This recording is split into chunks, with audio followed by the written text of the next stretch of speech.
بسم الله الرحمن الرحيم. الحمد لله رب العالمين والصلاة والسلام على أشرف الأنبياء والمرسلين أما بعد فأستعيذ بالله من الشيطان الرجيم بسم الله الرحمن الرحيم. السلام علیکم ورحمۃ اللہ وبرکاتہ. عزیز طلبہ کرام، امید کرتا ہوں احباب خیر سے ہوں گے. انشاءاللہ آج ہم تفسیر جلالین کے درس نمبر 232 میں سپارہ نمبر 19 سے سورہ فرقان کی منتخب کردہ آیات 25 اور 26 کو پڑھنے کی سعادت حاصل کریں گے، جن میں کلام باری تعالیٰ و کلام مفسر کا ترجمہ ہوگا.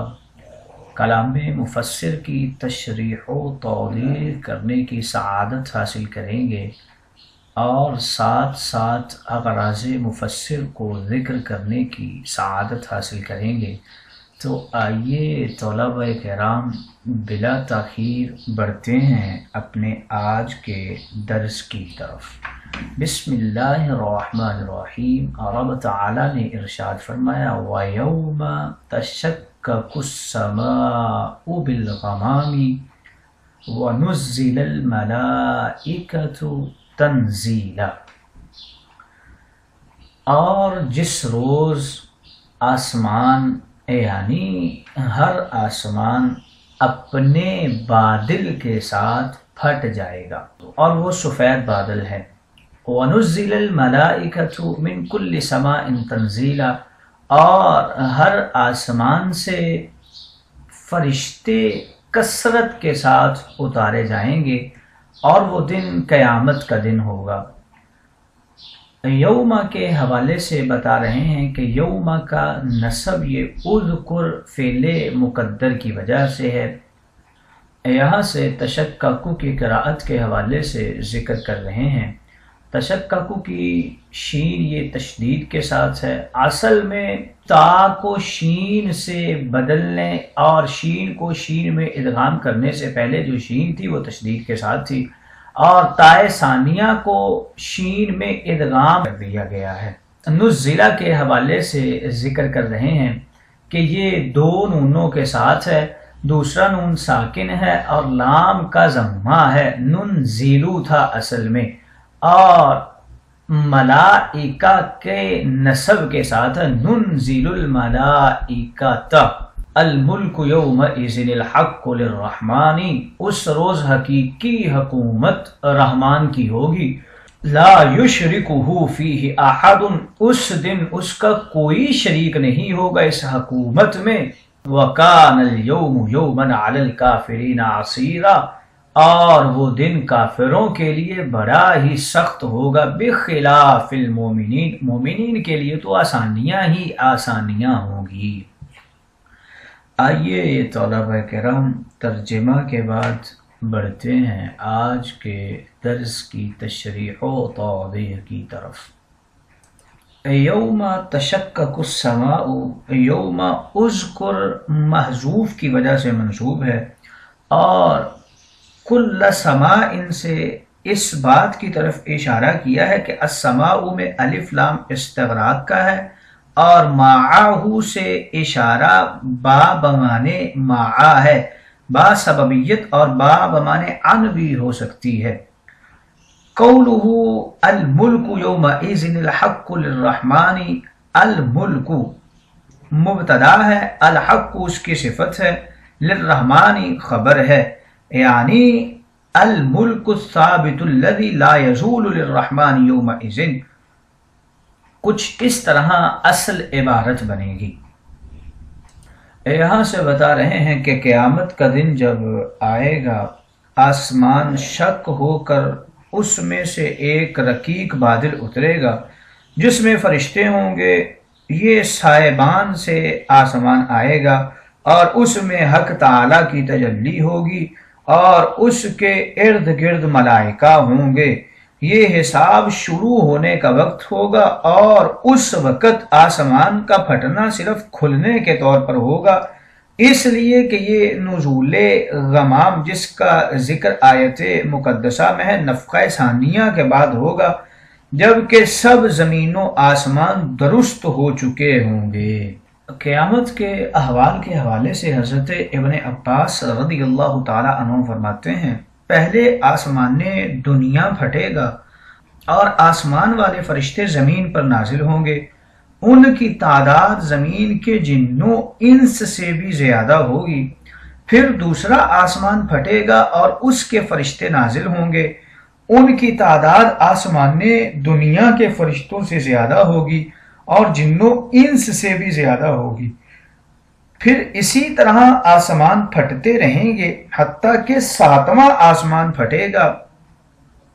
ہر بعد میں پھٹنے والے آسمان کے فرشتوں کی تعداد پہلے پھٹنے والے آسمان سے زیادہ ہوگی۔ پھر فرشتوں کے سردار جو مقربین ہیں وہ نازل ہوں گے، پھر حاملین عرش نازل ہوں گے۔ فرمایا اس دن جو حکومت ہے، الملک یومئذ الحق للرحمن وکان یوما علی الکافرین عسیرا، اس دن جو حقیقی بادشاہی ہے، حقیقی سلطنت ہے، وہ صرف رحمان کی ہوگی، اور وہ دن کافروں کے اوپر بڑا ہی سخت اور دشوار ہوگا۔ یہ خطاب اس چیز پر دلالت کرتا ہے کہ وہ دن مومنوں پر دشوار نہیں ہوگا، جیسا کہ متعدد احادیث کے اندر بھی مذکور ہے کہ قیامت کا دن مسلمانوں پر اس سے بھی کم وقت میں گزرے گا جتنے وقت میں وہ دنیا میں فرض نماز پڑھ لیا کرتے تھے۔ یہاں پر ذکر کر رہے ہیں تشککو کی قراءت کے حوالے سے، بتا رہے ہیں کہ یہ شین کے تشدید کے ساتھ ہے، تائے ثانیہ کو شین کر دیا گیا اور پھر شین کا شین کے اندر ادغام کر دیا گیا۔ اور دوسرا نزلہ کے حوالے سے ذکر کر رہے ہیں کہ اس کی ایک قراءت ننزلو بھی ہے، یعنی دو نونوں کے ساتھ، اور اس قراءت کے مطابق دوسرا نون ساکن ہے اور لام کا ضمہ ہے، اور ملائکہ اس صورت میں یہ اس کا مفعول واقع ہوگا اور یہ منصوب ہوگا۔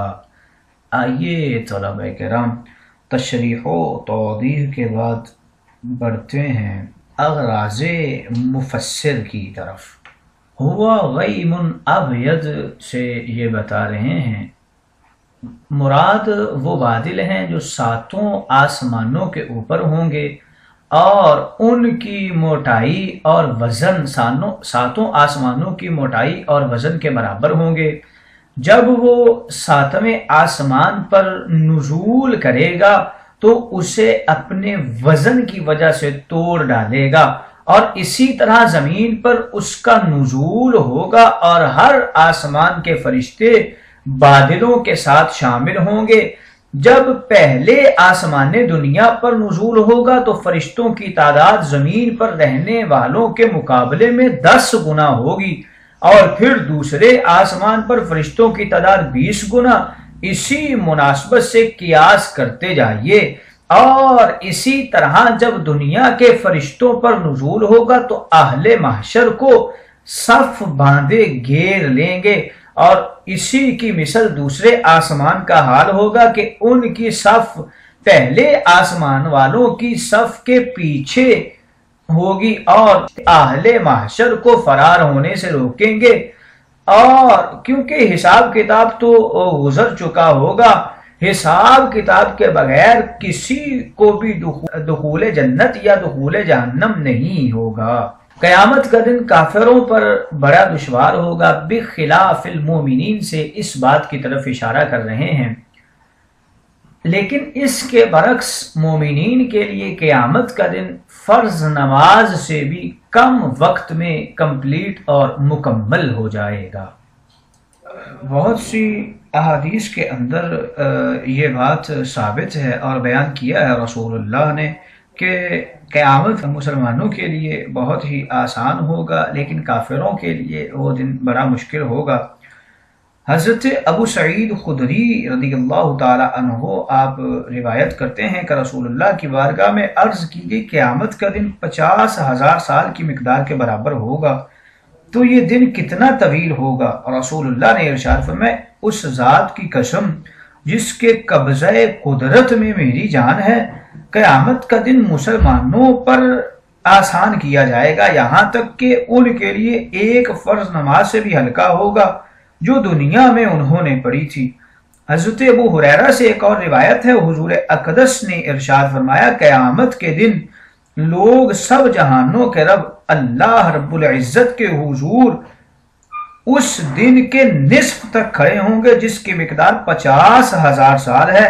مسلمانوں کے لیے وہ دن اتنا آسان گزرے گا جتنا وقت سورج کے غروب کی طرف مائل ہونے سے لے کر اس کے غروب ہونے تک لگتا ہے۔